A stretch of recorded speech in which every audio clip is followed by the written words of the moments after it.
There's a hush in the air tonight, a stillness that feels almost sacred, as if the very stars above are holding their breath. Can you feel it? The gentle rustle of leaves, the distant murmur of a stream, the soft glow of moonlight filtering through ancient trees. Welcome, dear traveler, to a place where stories come alive, where the borders between dream and reality blur, and where the fate of Middle-earth itself hangs in the balance. We'd love to know where you're listening from tonight, and what time your journey into rest begins.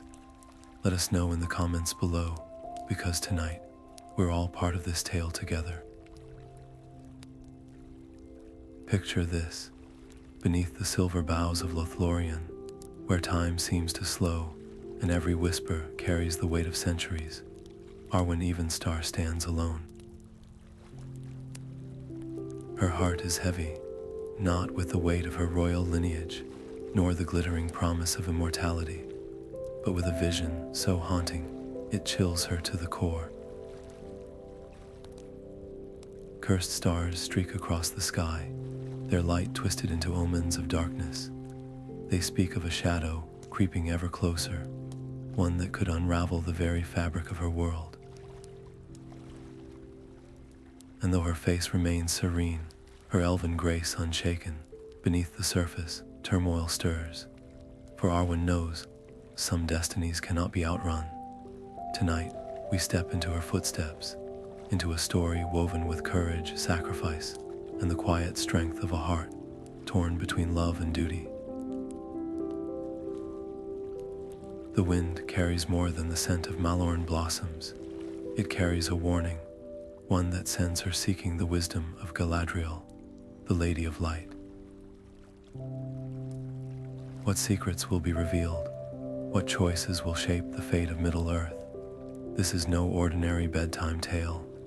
This is a journey into the heart of legend, where every decision ripples across ages, and even the smallest light can defy the deepest darkness. So settle in, close your eyes, and let the whispers of Lothlórien guide you into a world where dreams and destiny intertwine. The twilight air of Lothlórien clung to Arwen's cloak like a whispered plea to stay, but her path was set. With one last glance at the golden boughs shimmering above, she stepped beyond the borders of her grandmother's realm, the weight of unseen eyes upon her. The forest here was different, its music muted, as if the trees themselves were holding their breath. Then a sound, not the rustle of leaves or the call of a night bird, but something strained, human. A figure slumped against an oak, his breath ragged, fingers clutching a wound dark with something more than blood. Arwen moved without hesitation, her hands steady as she knelt beside him. Her touch was cool, her voice softer than the breeze, as she murmured the healing words of her people. The man's pain eased, but his eyes remained wide with terror. They came from the shadows, he gasped. Not orcs, not men, something older. They moved like smoke, and their whispers, his voice broke, and Arwen felt it then. A chill, slithering up from the earth itself. The stars above flickered, their light dimming as if veiled by unseen fingers. Doubt coiled in her chest. Every instinct told her to ride hard for Rivendell, to carry her warning to her father's halls.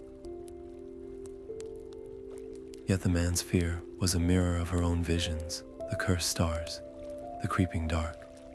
To turn away now would be to abandon those who could not outrun what hunted them. But time was a thread unraveling, and the choice before her was cruel. Duty to her kin, or mercy for the helpless. The wind sighed through the branches, carrying no answers, only the scent of damp earth and distant thunder. The road ahead split in her mind, and with a final glance at the trembling traveler, Arwen straightened. Her fingers brushed the hilt of her dagger, some decisions could not be unmade. The waters of Nimrodel shimmered like spilled silver under the moonlight, their song usually a comfort to weary travelers. But tonight, the river's melody twisted into something mournful, a tune that tugged at Arwen's heart with invisible fingers. She paused mid-step, boots sinking slightly into the damp moss of the riverbank.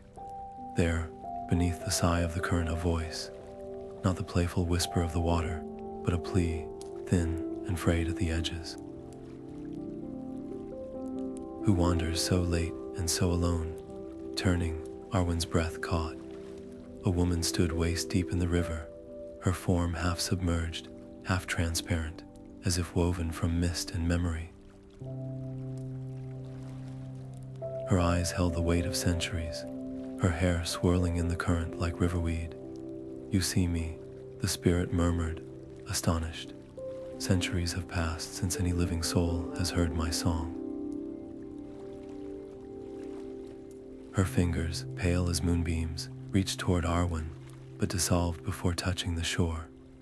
A curse, Arwen realized, one that bound the lost soul to these waters, her anguish seeping into the very stones. The stars overhead pulsed dimly, their light sickly. Urgency prickled at Arwen's spine. Every moment spent here was a moment the darkness crept closer. Yet how could she turn away? Kneeling, she let the river's chill kiss her fingertips. "Tell me," she said softly. The spirit's story spilled forth like the Nimrodel itself. A love shattered by betrayal, a vow sworn under those same cursed stars, now bleeding into the sky. The tale was old, older than Rivendell's towers, but its pain was fresh as the tears glistening on the spirit's cheeks. Arwen's hands tightened around the pendant at her throat, her grandmother's gift, humming with latent power. She could leave. The world's fate would not hinge on this single mercy. But then the spirit whispered, "You carry his light within you," and Arwen's resolve wavered. Aragorn's face flashed in her mind, his mortal heart beating against her own. Love had doomed this spirit. Could it also free her? With a sigh, Arwen lifted her voice in a song of her own, the words elvish and ancient, a plea to the valor for release. The river stilled, the spirit's form brightened, fractures of gold breaking through her mist shroud. "Thank you," she breathed, and as the first rays of dawn brushed the treetops, she dissolved into a shower of fireflies' tiny lights that spiraled once around Arwen's head before darting eastward toward the mountains. A guide, a gift, but the horizon had lightened and Arwen's chest clenched. Dawn meant delay, and delay meant danger. Yet as she waded across the Nimrodel, the water warm where the spirit had stood, she knew some choices were never wasted. The path ahead was darker, yes, but now she did not walk it alone. The trees pressed closer here, their gnarled roots rising from the earth like the bones of some slumbering giant. Arwen's breath clouded in the air, though the night was not cold. It was as if the forest itself exhaled something thick and watchful. Every shadow seemed to shift when she glanced away, every rustle in the underbrush a whisper just beyond understanding. She had walked these woods since childhood, but now they felt alien, the familiar paths twisting into something treacherous. Her father's voice echoed in her memory, stern and sorrowful. "The shadows grow bold, my daughter. Even Lórien's light may not shield you." A twig snapped behind her. Arwen spun, her hand flying to the dagger at her belt, only to freeze. Between the ferns, 2 points of light gleamed back at her, not the yellow glare of a wolf or the red embers of an orc's gaze, but something purer, brighter. A fox stepped into the moonlight, its coat the color of autumn dusk. Its eyes, she exhaled sharply. Stars, not like stars. Actual starlight pooled in its gaze, swirling as if it had drunk the very heavens. It didn't flee as she approached, only tilted its head, then turned and trotted away, pausing once to glance back. A guide, then she followed, the fox leading her through a tangle of briars that parted unnaturally at her touch, thorns curling away like chastened serpents. The air grew heavier, humming against her skin like the silence before lightning strikes. Then, the glade, a perfect circle of silver grass, untouched by frost, where even the wind dared not tread. At its center, a shard of something dark yet luminous lay half buried in the soil, its edges jagged as a scream. It pulsed, slow and irregular, like a dying heart. Arwen knelt. The moment her fingers brushed the shard, the world tore open. Visions ripped through her. A sky split by fire, mountains crumbling like sand, and beneath it all, a voice, neither male nor female, but something vast and hungry, whispering her name.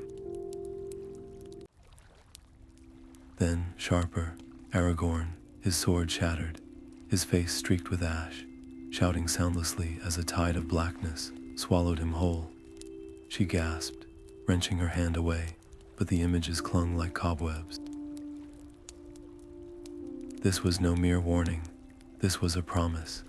The fox yipped softly, nosing the shard, then her palm, as if to say, "You see now, but seeing is not enough."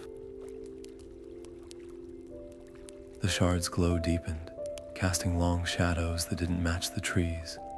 Arwen's pulse pounded in her throat. Somewhere, beyond the glade, something ancient and nameless stirred, drawn to the star's broken light.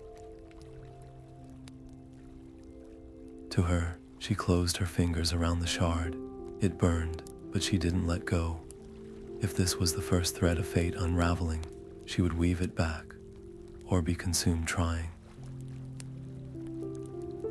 The shard's heat still pulsed against Arwen's palm as she wove through the forest, its eerie glow casting long, wavering shadows that seemed to reach for her ankles. The fox had vanished as suddenly as it appeared, leaving only the memory of star-bright eyes and a trail of crushed ferns leading deeper into Fangorn. The air here smelled of damp bark and something older time itself, perhaps slow and heavy as the breaths of the trees. She knew the tales, the Ents, shepherds of the forest, who moved like mountains and spoke in riddles as thick as their roots. If any could decipher the shard's dark whisperings, it would be them. A groan of wood split the silence. Arwen turned, her cloak snagging on a low branch as a figure loomed from the undergrowth. Not a tree, not a man, but something in between. His skin was rough as ancient oak, his beard a tangle of ivy, and his eyes, they held the patience of centuries. But now, for the first time, a flicker of alarm. "Young one," rumbled Treebeard, his voice like boulders grinding beneath a river. "You carry a piece of the sky's sorrow. That is no small burden." Arwen opened her hand, the shard's light flaring as if in recognition. Treebeard's breath hissed through his leaves. Long ago, before the first stone of Barad-dûr was laid, the stars were not merely lights. They were sentinels. Keepers of the balance between light and shadow. His fingers, gnarled as roots, brushed the shard, and for a moment, the forest itself seemed to shudder. But one among them grew jealous. He clawed at the fabric of the heavens, and when the others bound him, his fury shattered the sky. The Ents' gaze darkened. The cursed stars are his tears, his poison seeping back into the world, and now they stir again, the weight of his words pressed down on Arwen's shoulders. This was no mere omen, it was a reckoning. The shard in her hand was a fragment of that ancient betrayal, and its pulse matched the rhythm of her own quickening heart. "What must be done?" she asked, though she already feared the answer. Treebeard's sigh sent a shower of pine needles to the ground. The free peoples have grown scattered, their alliances brittle as winter twigs. The shadow feeds on their division. His moss-covered hand settled on her shoulder, heavier than any crown.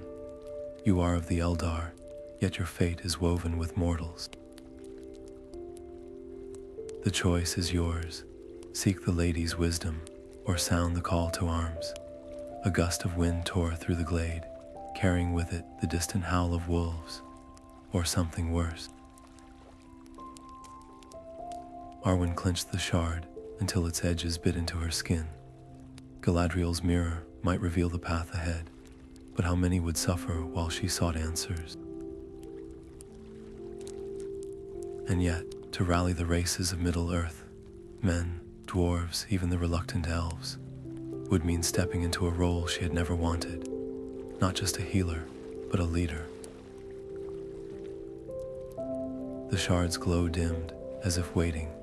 Somewhere beyond the trees, a single star flickered, its light strained but unbroken. Arwen lifted her chin. The time for hesitation was over. The quill trembled in Arwen's fingers, not from fear, but from the weight of the words she carved into the parchment. "Father, the stars bleed. The shadow walks again." She hesitated, then added, "I go to the place where the sky shattered.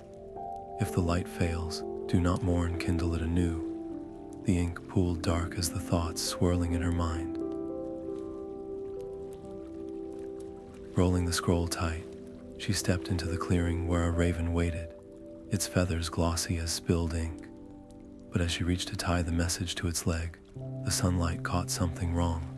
A vein of silver threading through its plumage, too regular, too deliberate, like cracks in glass. The bird tilted its head, and for a heartbeat, its eyes reflected not the forest, but a void. Her hand froze. Ravens were messengers of Manwë, sacred and true. Yet this one carried the taint of the very darkness she sought to defy. The choice was cruel. Trust the corrupted bird, or lose precious time seeking another. With a whisper of elvish blessing, she secured the scroll. The raven launched into the sky, its shadow stretching unnaturally long across the grass before it vanished into the clouds. A gust of wind tore through the trees, thick with the scent of iron and ozone. The storm would break soon. Arwen rode hard, the shard burning against her ribs like a second heartbeat. The first drops fell as she reached the ruins, a forgotten outpost of Arnor, its stones worn smooth by centuries of rain. The doorway yawned like a mouth, its threshold littered with shards of stained glass that crunched underfoot. Inside, the air was thick with the ghost of old magic. Murals crawled across the walls, their colors faded but their stories stark. An elf, tall and silver-haired, standing beneath a fractured sky, hands raised as if to stitch the heavens back together. At his feet, the earth split open, swallowing cities whole. The final panel showed only his empty cloak, floating toward the stars. Thunder shook the ruins. Arwen traced the outline of the elf's face, her own reflection, shimmering in the cracked glass beneath her fingers. The resemblance was uncanny not in features, but in the set of the shoulders, the desperation in the eyes. History whispered its lesson. Some battles could not be won alone. Outside, the storm howled, but beneath it, another sound threaded a hum, low and resonant, coming from the shard in her pocket. It pulled her toward the ruin's heart, where a single intact mosaic remained. There, woven in gold and cobalt, was a map, not of Middle-earth, but of the heavens themselves, with a single star pulsing brighter than the rest. The shard flared in response, its light painting the walls with fleeting visions. A tower, older than time, where the sky met the earth. A key, shaped like a tear. And a voice, not the shadow's hunger, but something softer, pleading, "Find me before the last star falls." The storm outside reached a crescendo, the wind screaming through the cracks in the stones. Arwen clutched the shard, its edges biting into her palm. The murals had shown her the cost of failure. Now they offered a path, not to victory, but to defiance. She stepped back into the tempest, the rain stinging her face. The raven's shadow might taint the message, but her father would understand. Elrond had always known the price of hope. And as the ruins vanished behind her, swallowed by the storm, Arwen made her own promise. To the fallen elf in the mural, to the trembling stars above, to herself. This time, the sky would not shatter unanswered. The harp strings hummed under Arwen's touch, a sound too clear for an instrument left to the ages. The moment her fingers brushed the last chord, the air itself rippled, the ruins around her dissolving into a memory not her own. Walls rebuilt themselves in shimmering light, the stained glass reassembling into scenes of a world untouched by shadow. And there, in the center of the vision, stood the silver-haired elf from the murals, his hands pressed against the harp, as if it were the only thing tethering him to the earth. His voice, when it came, was frayed at the edges with grief. The light must remember its name. The vision snapped away, leaving Arwen gasping in the dark, the harp's last note still vibrating in her bones. Outside, the storm lashed at the ruins with renewed fury, wind screaming through the cracks like a living thing. But beneath her feet, something else stirred, a slow, deliberate shift, as if the very stones were waking. The shard in her pocket pulsed in time with it, its glow seeping through the fabric of her cloak. She knew then, this was no mere ruin, it was a tomb.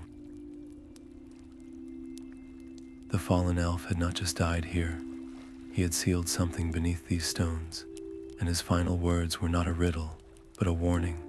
Light, true light, was not just a weapon against darkness, it was a voice, a will. And whatever slumbered below had spent centuries learning to forget it. Arwen's hands trembled as she traced the harp's carvings, not decorative. She realized now, but runes. Names, each string was tied to a star, each note a fragment of their song. The elf had tried to remind the sky of itself, to call the scattered light back home. And he had failed. A crack split the floor, dust rising in a slow spiral. The shard's heat was unbearable now, its light bleeding into the cracks, as if answering a summons. Arwen's breath came fast. She could flee, ride until the ruins were a memory, but the harp's song still echoed in her ears, and the vision's weight pressed against her ribs. The light had to remember, and if it could not, perhaps it needed to be reminded. She plucked the highest string, the note pure and piercing. The walls shivered. The crack widened, and from the darkness below, something stirred. The ground heaved beneath Arwen's feet as the ruin collapsed inward, stones groaning like wounded beasts. She sprinted, her cloak snapping behind her, but the shadows moved faster. From the tree line, they emerged wolves, but wrong. Their fur rippled like liquid smoke, eyes glowing with the same sickly light as the cursed stars. One lunged, teeth grazing her boot as she twisted away. Her elven reflexes the only thing between her and those gnashing jaws. Their howls tore through the night, a chorus that prickled the skin at the back of her neck. Others would come. The oak rose before her, ancient and gnarled, its lowest branch just within reach. She leapt, fingers scrabbling against bark, hauling herself up as the first wolf's claws scored the trunk beneath her. Higher she climbed, until the forest floor swayed dizzyingly below. The wolves circled, their muzzles dripping with something darker than saliva. Beyond them, through a break in the trees, a flicker of gold, warm, steady, so unlike the shard's fevered pulse. A haven, maybe the last one left, but the wolves wouldn't tire. They'd climb if they had to, their unnatural bodies twisting to obey the shadow's will. Arwen's breath came ragged. She couldn't fight them all. Then, like a whisper from her childhood, the memory surfaced, her father's voice, teaching her the calls of the wild. Not just to listen, but to speak. Closing her eyes, she shaped her lips around the sound, not the gentle trill of a songbird, but the piercing cry of a great eagle, the predator even wolves feared. The first note cracked, but the second rang true, echoing through the branches like a challenge. The pack recoiled, ears flattening. One whimpered, another snapped at the air, confused. Arwen didn't wait. She loosed a second cry, louder, and as the wolves scattered, she dropped from the oak and ran not blindly, but toward that distant glow, her feet finding every root and hollow without fail. The howls behind her turned furious, then faded. They'd regroup, they'd follow, but for now, the forest was hers again, and the light ahead grew brighter with every step. The golden glow resolved into torchlight, flickering between the trunks of ancient beeches, whose bark shimmered like beaten copper. Arwen staggered forward, her legs trembling with exhaustion. The shards weighed a brand against her ribs.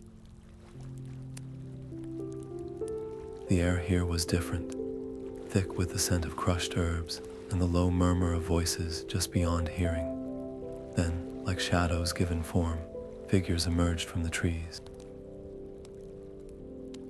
Wood-elves, their cloaks woven from moss and twilight, eyes sharp as flint. The tallest stepped forward, a staff of rowan wood gripped in one hand. "You trespass where none dare walk," he said, his voice rough with distrust. "The stars have turned against us. What brings an even star here, alone, in such times?" Arwen's throat ached with thirst, but she straightened, meeting his gaze. "I seek no sanctuary," she said, "only allies, the darkness you fear. I have seen its face." She drew the shard from her cloak, its light spilling over the moss at their feet. A collective gasp rippled through the elves. The leader's knuckles whitened on his staff. "Where did you find this?" "In the ruins where the sky first cracked," she answered. The vision surged back, the harp's song, the fallen elf's plea. It is a piece of something older than Sauron, older than the rings, and it is waking. The wood-elves exchanged glances, their silence heavy. Then, from the back of the group, an elder woman stepped forward, her hair streaked with silver like birch bark. "Our dreamers have whispered of this," she said, her voice thin but steady. "A light that must remember itself, or all will be unmade." The leader's jaw tightened. "Prophecies are wind until tested. If you would have our aid, daughter of Elrond, prove you are more than a bearer of ill tidings." He gestured to a circle of stones half buried in the earth, their surfaces carved with runes that pulse faintly in the shard's glow. "Answer the trial of the ancients. Speak truth to the stones, and they will judge your worth. Arwen approached the circle, the air humming against her skin. The runes weren't merely carved, they were grown, the letters twisted into the rock by roots centuries deep. She knelt, pressing her palm to the largest stone. At once, the enclave vanished. She stood in a void, the voices of long-dead elves swirling around her like leaves in a storm. What would you sacrifice, they whispered, to mend what was broken? Her breath caught, not her life. That was too simple, not her love too selfish. The answer came like a blade turning in her heart. The certainty of hope, she said. To fight even if the light cannot win. The void shuddered. The stones flared white hot, then cooled to embers. The wood elf leader's stern face did not soften, but he inclined his head. The ancients have spoken. We will walk this path with you, Evenstar. But know this, the trial was only the beginning. The true test lies where the stars fell. He turned, gesturing to the torchlit path ahead. Rest now. At dawn, we hunt the darkness. Around her, the enclave stirred to life. Elves melting from the trees, their wariness replaced by a grim resolve. The elder woman pressed a cup of steaming liquid into Arwen's hands. Drink, she murmured. The night is long, and the stars have not finished weeping. The brew tasted of honey and heartbreak, but as warmth spread through her limbs, Arwen felt it, the first fragile thread of something kindling in the dark. Not victory, not yet, but the chance to try. The sacred grove unfolded before Arwen like a living tapestry, every leaf edged with silver, every root humming beneath her feet with a vibration too deep for sound. The wood-elves halted at its border, their breath held. None had entered this place for an age. The trees here were older than the sun's first rising, their bark etched with runes that pulsed as Arwen stepped forward. A whisper rustled through the branches, not wind, not language, but something that slithered into her mind and took root. First truth, it sighed. What fear lives in your shadow? Her fingers curled. The answer rose unbidden, raw as an open wound. That love is not enough. The admission scalded her tongue. She had seen it in her father's eyes when he spoke of her mother's fate, in Aragorn's grip when he swore oaths he might not live to keep. To love was to hold a candle against the storm and pray. The grove exhaled, its approval a warmth along her spine. The second whisper came as vines snaked around her ankles, thorns pricking but not breaking skin. Second truth, who are you when no one watches? The shard at her breast flared, casting her shadow long and jagged against the moss. Here, in the dark corners of herself, she was not the graceful Evenstar, not the diplomat or the healer. She was the child who kicked over anthills just to watch them rebuild, the woman who envied mortals their fleeting, furious lives, the elf who sometimes wished the weight of eternity would crack her open so she could finally rest. I am unfinished, she murmured. The vines loosened, blooming into white flowers that perfumed the air with sorrow and absolution. Then, silence, the grove held its breath. When the final whisper came, it was not in the trees, but in her own voice, echoing from a place deeper than memory. Last truth, what would you sacrifice to save what you love? No hesitation, no faltering, all that I am. The words left her lips and took flight, swirling upward in a spiral of glowing pollen. For a heartbeat, nothing moved. Then the grove sang. Light erupted from every leaf, every petal, every crevice in the ancient bark. painting Arwen's skin in gold. The trees bent toward her, their branches weaving a crown of living light above her head. Behind her, the Wood-elves dropped to their knees, their weapons clattering to the earth. The elder woman pressed her forehead to the ground, her voice breaking. The prophecy spoke true. She who answers with her marrow shall bear the weight of the sky. Arwen lifted her hands, watching the light dance along her fingers. It didn't burn, it didn't weigh, it simply was, a truth as undeniable as her own breath. The grove had not tested her, it had revealed her. And now, with the stars weeping above, and the shadows gathering at the world's edges, there was no turning back. The path ahead glowed brighter, not with the promise of victory, but with the terrible, beautiful certainty of sacrifice.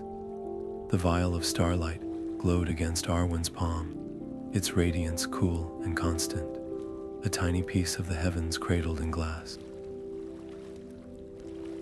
The eldest wood-elf had pressed it into her hands with a grip that trembled not from weakness, but from the weight of parting.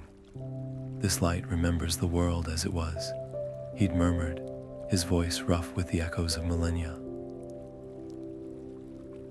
"When the shadow whispers that you are alone, let it remind you."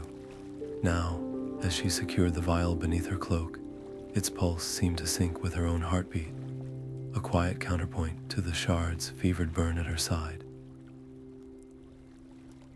The path to the Misty Mountains unfurled before her like a scar across the land. Once, these slopes had echoed with dwarven song. Now, they hunched under a silence too thick for even the wind to pierce. Every step took her further from the grove's sanctuary, closer to the place where the sky had first fractured. The wood-elves' warnings coiled in her mind. The mountains were no longer simply stone and snow. Something walked there now, something that wore the dark like a second skin. Her first night alone, the dreams came, not the fragmented visions of before, but a chorus of voices, elves long faded into legend, their faces blurred but their anguish sharp. They stood in a circle, hands linked, their mouths moving in unison, though no sound escaped. At their center, a pedestal of black glass held a sphere of writhing light, its surface cracking under an invisible pressure. The moment Arwen reached for it, the sphere shattered, and the elves' silent screams tore her from sleep. Dawn found her climbing, the air thinning with every stride. The trees here grew twisted, their branches clawing at the sky as if in warning. By midday, she reached the mouth of a cavern, its edges too smooth, too precise to be natural. Runes were carved into the stone, not dwarven, not elvish, but older, their curves echoing the patterns of the cursed stars. The shard at her hip flared in response, its light licking at the runes until they shimmered like wet ink. A breath of air sighed from the cavern's depths, carrying a scent that made her throat tighten, ozone and iron, the stench of lightning after it strikes. Somewhere in that darkness lay the artifact, the heart of the sky's corruption. And yet, as Arwen crossed the threshold, the vial of starlight warmed against her chest, its glow steady as a promise. The eldest elf's words curled around her, a lifeline in the gathering dark. Remember why you began, not for glory, not for fate, but for the world that still dared to hope, for the mortals who kindled fires against the night, for the elves who refused to fade, for Aragorn's hands cradling hers in the quiet before dawn. The cavern swallowed her whole, but the light, however small, went with her. The wind howled through the mountain, passed like a living thing, its icy fingers clawing at Arwen's cloak, her breath frosting in the air with every labored step. Even elven endurance had its limits, and the thin, Biting air scraped at her lungs as she navigated the narrow ledge, her boots slipping on patches of black ice. Below, the drop yawned into mist-shrouded nothingness. Above, the peaks loomed like broken teeth, their summits lost in swirling snow. She pressed on, one hand tracing the rough stone wall for balance, the other clenched around the vial of starlight at her throat, its warmth the only comfort in this frozen waste. Then, a sound that didn't belong to the wind, gruff voices, the clank of metal, the rhythmic thud of boots on stone. Rounding a jagged outcrop, she nearly collided with a company of dwarves, their bearded faces ruddy from the cold, their axes glinting dully under the overcast sky. They halted, eyes narrowing at the sight of her. "Well, well," rumbled the lead dwarf, his voice thick with amusement. "An elf lost in the high passes. Did your pretty forest maps not warn you about the cold?" His companions chuckled, the sound echoing off the cliffs. Arwen straightened, her chin lifting. "I am not lost. I seek what lies beyond these peaks." The dwarves exchanged glances. "Nothing beyond but ruin and frost," one muttered, but another, younger, with a single braid threaded with silver, leaned forward. "And what business does an elf have in the wailing depths?" She hesitated only a heartbeat, the artifact of the fallen star. Silence. The laughter died as if smothered by an unseen hand. The lead dwarf's grin vanished, replaced by something darker. "That's no heirloom to be dug up like a bauble," he growled.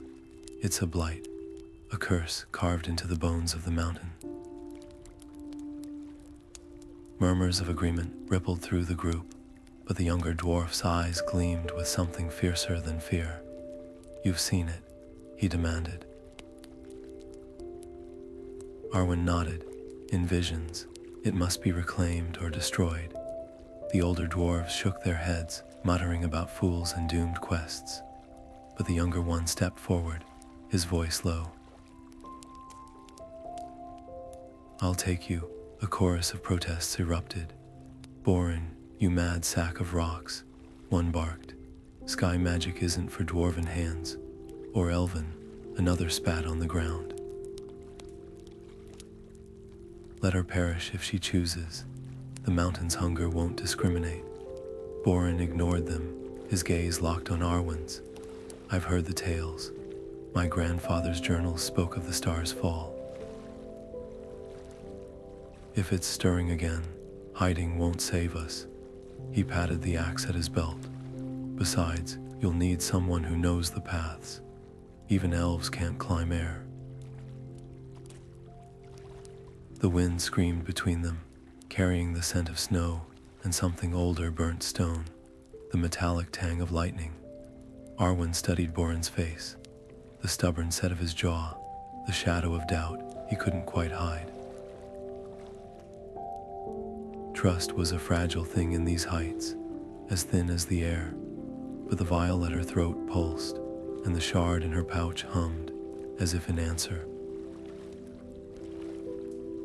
She exhaled.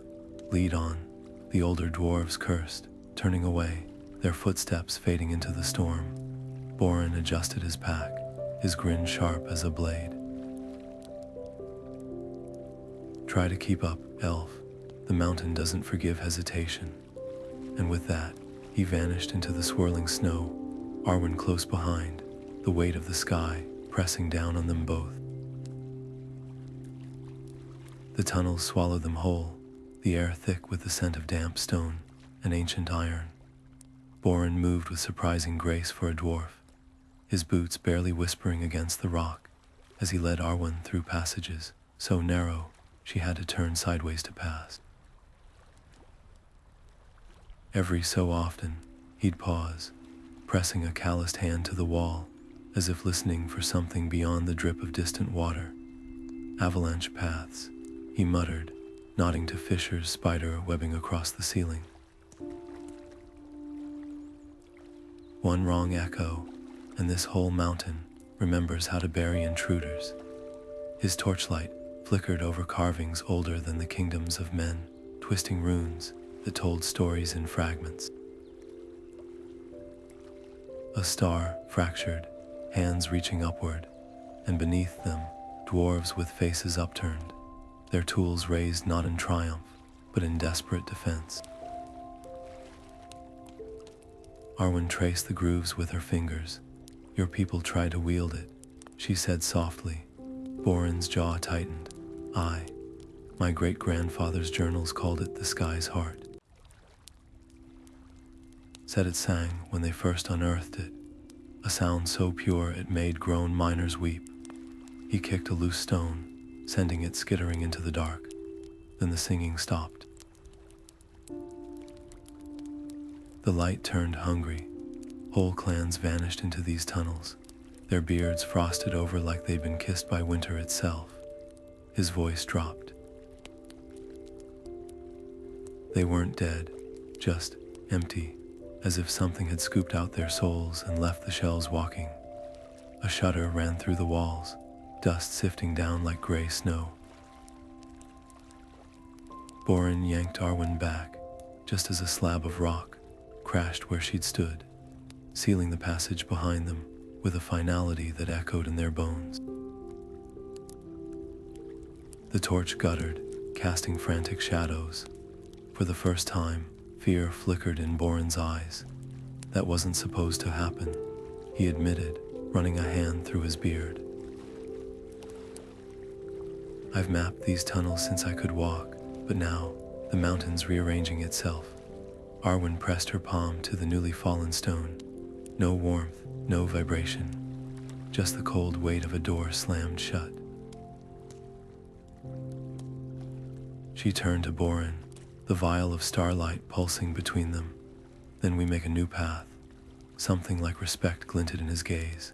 Stubborn as stone, you elves. He hefted his axe, testing its weight. But if we're digging our way out, best do it before they notice we're here. The empty ones. Boren's grin was all teeth. Worse, the things that made them that way. A scraping sound echoed from the tunnel ahead, too rhythmic to be falling rock. Boren exhaled, steadying himself. Tell me, elf, how's your singing voice? The shard's glow pulsed like a heartbeat in Arwen's palm, casting jagged shadows across the tunnel walls. What had been darkness moments before now writhed with shapes. Not mere cracks in the stone, but deliberate lines, ancient and precise. Boren sucked in a breath, his torch sputtering as he traced the carvings with reverent fingers. By my ancestors, he muttered, this isn't just a map, it's a warning. The runes spiraled outward from a central point, their curves echoing constellations Arwen recognized from Elrond's oldest scrolls. But these stars were fractured, their light spilling like liquid into the grooves of a monstrous maw carved beneath them. Boren's voice turned grim. The sky's heart wasn't just buried here, it was imprisoned. He pointed to a series of dwarven glyphs, their edges worn smooth by time. See this, beware the keeper who walks when the stars weep. Whatever guards that orb isn't stone or spell, it's alive. The shard's light flared, searing Arwen's fingers as it tugged toward a fissure in the wall, a passage so narrow they had to crawl, the rock scraping at their backs. Then, without warning, the tunnel opened into a cavern, so vast its ceiling vanished into shadow. But it wasn't empty. Above them, thousands of crystals jutted from the rock, their facets catching the shard's glow and splintering it into a mimicry of the night sky.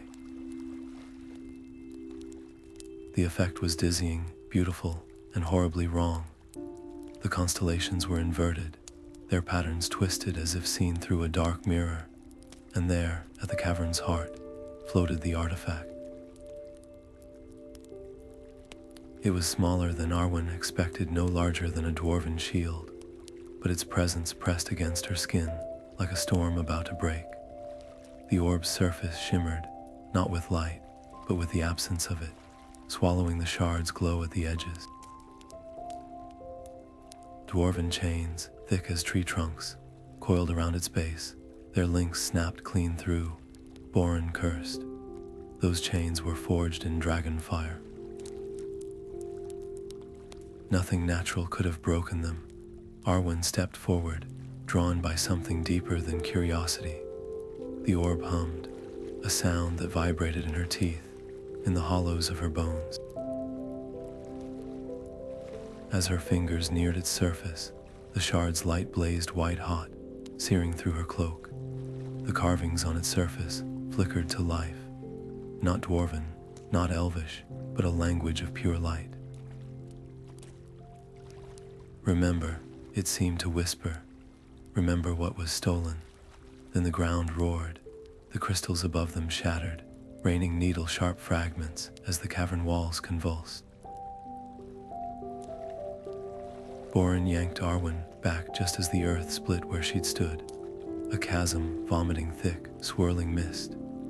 From its depths came a sound, not a growl, not a scream, but a laugh, low and wet, and horribly familiar.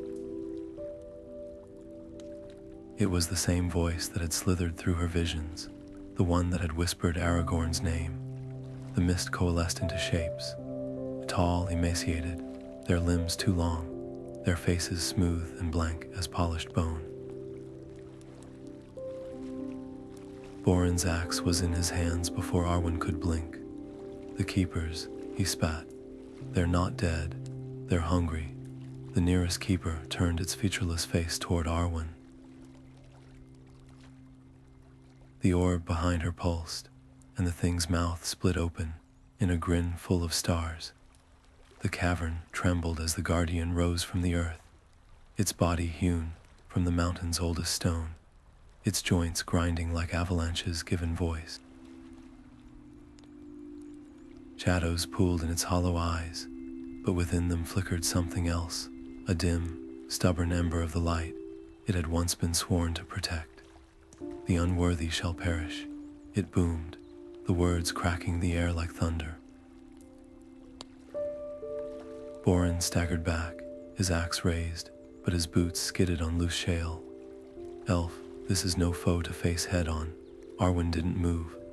The shard in her hand blazed hotter, its light licking up her arm like a living thing. She lifted it higher, not as a weapon, but as an offering. I am Arwen Evenstar, she called, her voice steady despite the Guardian's looming shadow, and I come to mend what was broken. For a heartbeat, the cavern held its breath. The Guardian's massive head tilted, its stony brow furrowing as if listening to some distant song. Then it spoke again, quieter this time, though no less terrible. Prove it, the demand echoed through Arwen's bones. Show me a memory the dark has not touched. Behind her, Boren hissed a warning, but Arwen was already closing her eyes. The shard's heat spread through her chest as she reached back, past the visions of crumbling skies and Aragorn's fall, past the weight of centuries to something purer. The first sunrise. She had been small then, her fingers curled in her father's cloak as the horizon bled gold. The light had spilled over the world like a sigh, gilding the waterfalls of Rivendell, setting the very air ablaze with possibility. In that moment, there had been no shadow, no fear, only the certainty that the world was new and beautiful and hers to cherish. The memory poured from her into the shard, and its light erupted, not in a flash, but in a slow, radiant wave. It filled the cavern, painting the Guardian's cracked edges with gold, pooling in the hollows of its eyes until the shadows there shrank back, whimpering. The creature shuddered, its great hands unclenching. When it spoke again, its voice was softer, frayed with something like grief. "You remember," it murmured. "Even after all this time, you remember." The admission hung in the air, fragile as a cobweb. Then, with a groan of ancient stone, the guardian stepped aside, revealing a path that hadn't been there before. A narrow bridge of crystalline rock, arcing over the abyss, leading to the orb's resting place. Borin exhaled sharply. "Well," he muttered, sheathing his axe with a clank. "Never thought I'd see the day a dwarven guardian bowed to an elf." Arwen didn't answer. The bridge ahead glittered, its surface humming beneath her boots as she took the first step. The guardian's voice followed her, quieter now, almost wistful. "The light remembers," it said, "but so does the dark." And high above, the inverted stars in the cavern's ceiling pulsed, their twisted constellations shifting as if in answer. The guardian's massive form dissolved like mist before dawn, its stony limbs crumbling into dust that sparkled with residual starlight. Alone now before the artifact, Arwen hesitated only a breath before reaching out. Her fingers brushed the orb's surface, and the world split. Visions tore through her, faster than thought, the birth of the stars, not as distant lights, but as living voices, singing the heavens into being. Then the discord, a single note, jagged as a shard of glass, ripping through the chorus. A figure emerged from the chaos, tall and terrible, his form woven from stolen starlight and screaming void. A Maia, but twisted, his name etched from the sky itself. Melkor's shadow, her mind supplied, though the truth was worse. This was no servant of the Dark Lord. This was one who had chosen the fall, who had clawed at the fabric of creation until the stars bled. The artifact trembled in her grip, its purpose suddenly clear. Not a weapon, not a shield, a key one that could mend the sky's fractures, but only at the place where the veil between worlds was thinnest, the highest peak of the Misty Mountains, where the air was too thin for mortal lungs and the cold could freeze an elf's heart. A hand clamped onto her shoulder, yanking her back. Borin's face swam into view, his beard dusted with crystal shards, his eyes wide. "You were screaming," he said hoarsely. Arwen hadn't even noticed. The orb's light had dimmed, but its weight in her hands was unbearable, as if she held the sky's very grief. Borin's grip tightened. "I thought this was just some fool's errand," he admitted, his voice rough. "But that thing," he nodded to the artifact, his throat working. "It's the heart of the mountain's pain." "And you mean to carry it higher?" The question hung between them. Arwen's arms ached, but she cradled the orb closer. "I must." For a long moment, Borin said nothing. Then he unslung his pack, pulling out a length of dwarven rope woven with mithril threads. "Then we'd better tie it secure," he grunted, looping the cord around the artifact with practiced hands. "Highest peak," you said. "I know the path. The air's thin enough up there to kill a goat, but the view." He shot her a grin, though it didn't reach his eyes. "Let's just say if we survive, you'll never forget it." Above them, through the cavern's shattered ceiling, the true stars flickered, not in warning, but in recognition. The artifact pulsed in response, its light bleeding into Arwen's skin like ink into parchment. Somewhere beyond the stone and snow, the fallen Maia's whisper coiled through the wind, a promise and a threat. The climb would be brutal, the price higher still, but as Borin shouldered his axe and turned toward the tunnel leading upward, Arwen felt it, the first fragile thread of hope. thin as a spider's silk, but unbroken. The air grew thinner with every step, each breath like inhaling shards of ice. The final ascent carved its toll into Arwen's muscles. Her legs trembled, her vision blurred at the edges, but she clutched the artifact tighter, its pulse syncing with her own ragged heartbeat. Beside her, Borin trudged onward, his breaths labored but his grip on her elbow unyielding. "Steady, elf," he rasped, his voice frayed by the altitude. "The mountain tests you, always does." The path ahead shimmered with ghostly remnants, flickering figures frozen mid-step, their faces twisted in anguish, their outstretched hands grasping at long-vanished hope. Echoes of those who'd come before, their failures etched into the stone like scars. One phantom, an elf with silver hair much like her own, turned hollow eyes toward Arwen and mouthed a silent warning. Borin spat to the side. "Ignore them, dead things love an audience." A gust of wind howled, nearly knocking Arwen backward. The summit loomed just above, a jagged crown against the bruised dark sky. The cursed stars here were closer, their light sickly, their positions warped into sigils of malice. The artifact in her arms grew heavier, its surface searing against her skin, as if it sensed its destination. Borin's fingers dug into her sleeve, almost there, then the ground lurched. A fissure split the rock beneath them, and from its depths surged a wave of black mist, coalescing into a towering figure. The fallen Maia, his form woven from stolen starlight and screaming void.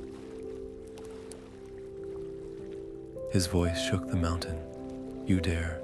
The words were less sound than sensation, vibrating in Arwen's teeth, in the marrow of her bones. "The sky is mine to unravel."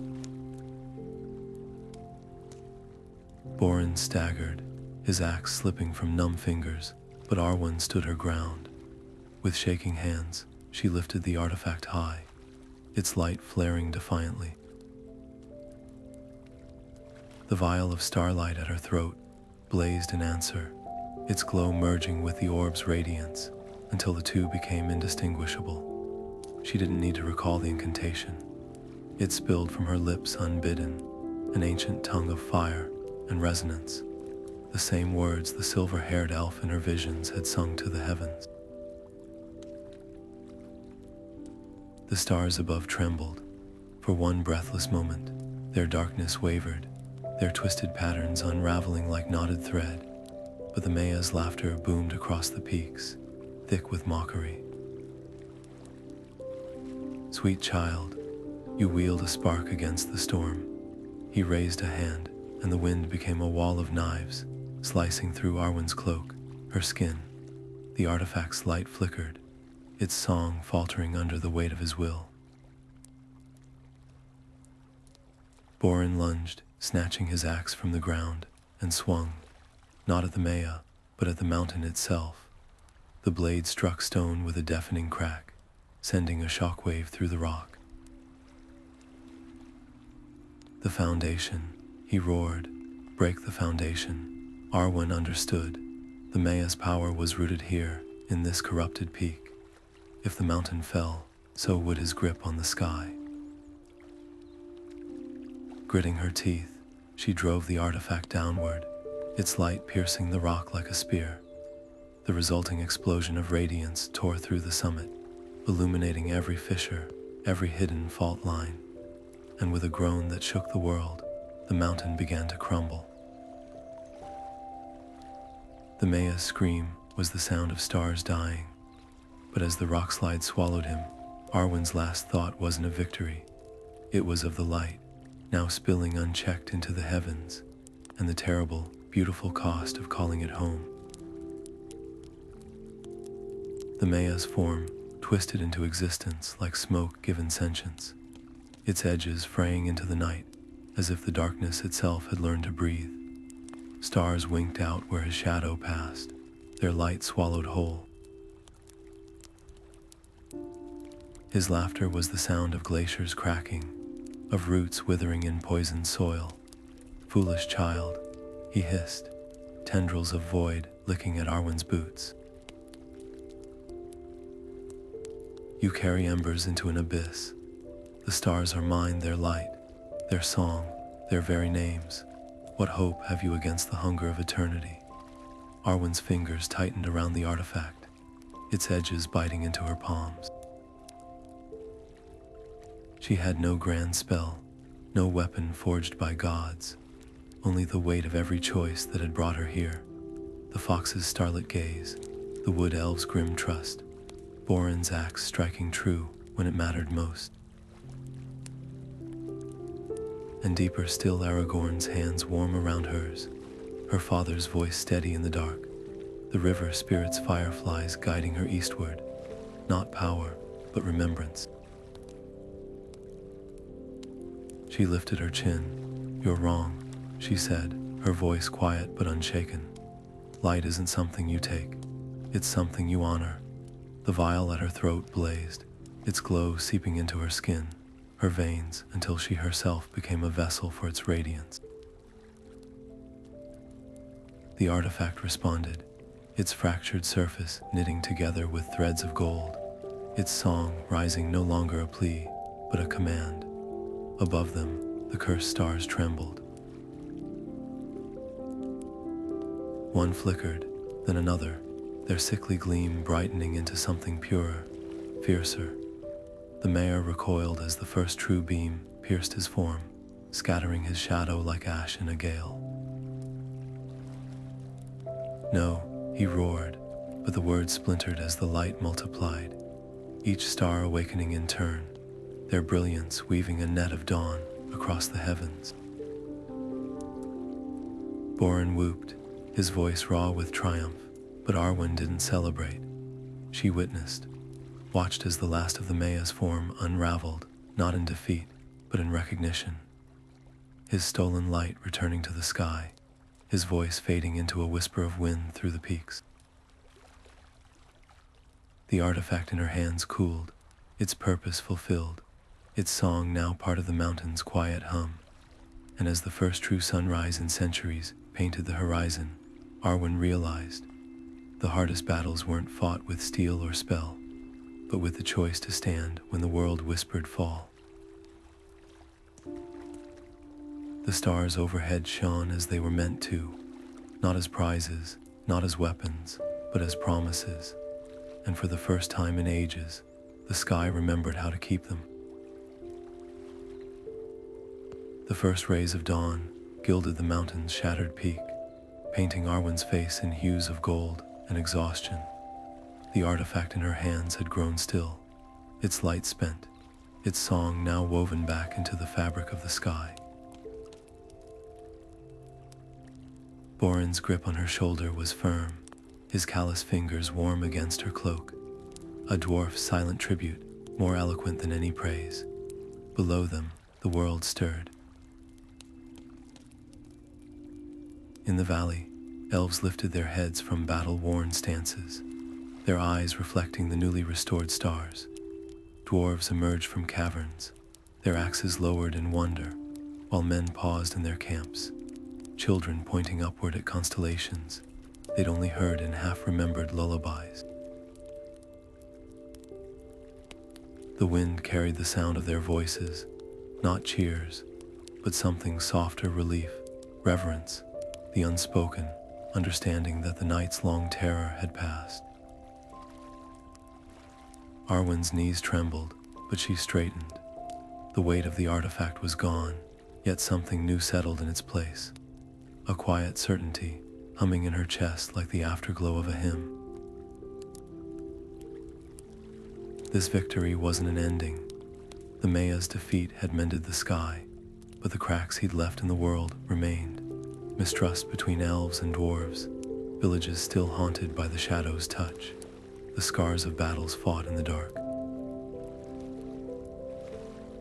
And somewhere, beyond the horizon, Aragorn would be waiting, his own path tangled with hers in ways even the wisest seers couldn't unravel.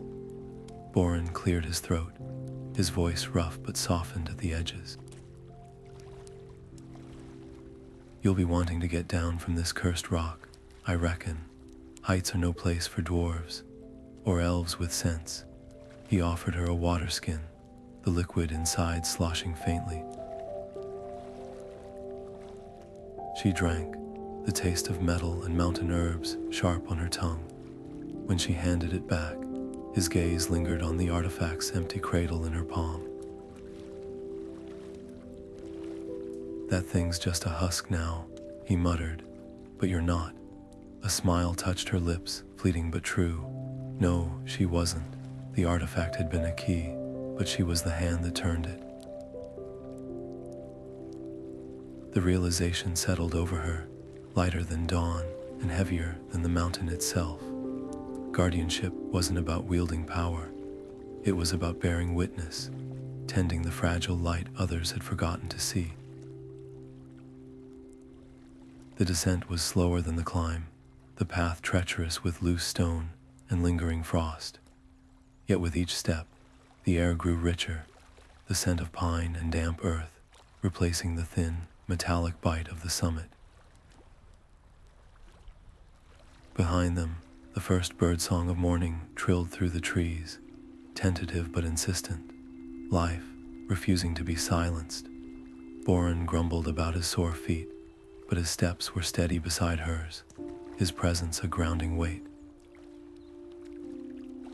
At the tree line, a figure waited, a wood-elf scout, her bow slung across her back, her eyes wide with awe. "They're calling it the Evenstar's dawn," she breathed, gesturing to the eastern sky. Arwen shook her head. The light belonged to no one, not to her, not to the elves, not even to the stars themselves.